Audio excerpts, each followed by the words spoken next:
Cette histoire, vous la connaissez, pour ceux qui me connaissent, forcément. Et je suis désolée, ça va être une répétition, mais c'est mon histoire préférée.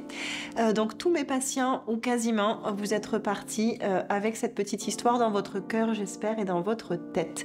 C'est l'histoire du bon loup. Et ouais, une diététicienne qui parle de bon loup et de contes pour enfants, ça existe, pour preuve. Et l'idée, c'est surtout que vous compreniez comment ça marche et comment ça va pouvoir vous aider pour la suite de votre vie et de vos projets. Le bon loup, c'est donc l'histoire d'un petit enfant qui parle avec un grand sage indien. L'histoire, elle est hyper simple. Le grand sage lui explique qu'on a tous deux loups en nous.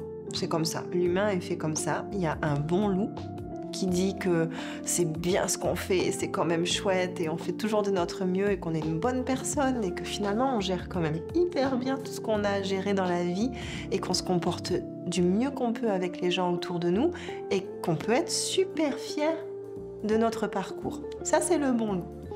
Et le mauvais loup, c'est celui qui dit « Oh, bah dis donc, t'aurais pu faire un peu mieux là, puis dis donc, sur cette mission-là, tu ne t'es pas donné à fond, puis finalement, si tu t'étais un peu plus motivé, tu serais un petit peu plus beau, un peu plus belle, un petit peu plus gentil, et tous les un petit peu plus qu'on essaierait de se donner. » Et l'idée, c'est qu'on a tous les deux en nous, sans cesse.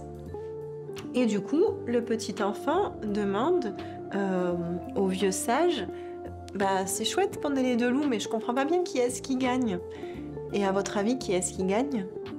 Et j'adore la chute. Celui qui gagne, lui répond le vieux sage, c'est celui que l'on nourrit. Donc lequel des deux vous souhaitez alimenter, et je choisis bien mon mot, donc ça veut dire alimenter au sens large. Qu'est-ce que vous souhaitez faire grandir en vous et quelle est la partie de vous que vous souhaitez féliciter?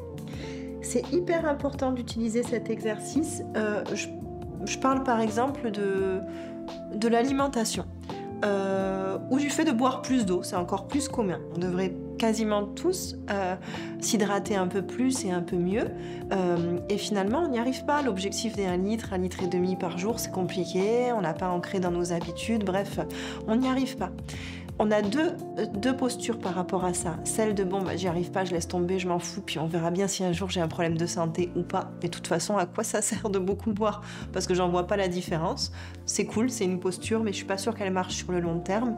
Et l'autre qui est de se dire, oh, ok, c'est super compliqué pour moi, j'aime pas l'eau, j'y pense pas, j'ai pas le temps.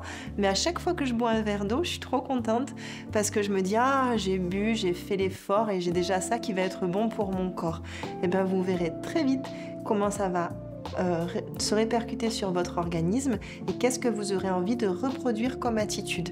Donc là, c'est l'attitude de la persévérance, de la motivation et la façon, encore une fois, dont vous parlez à vous-même et pour vous-même.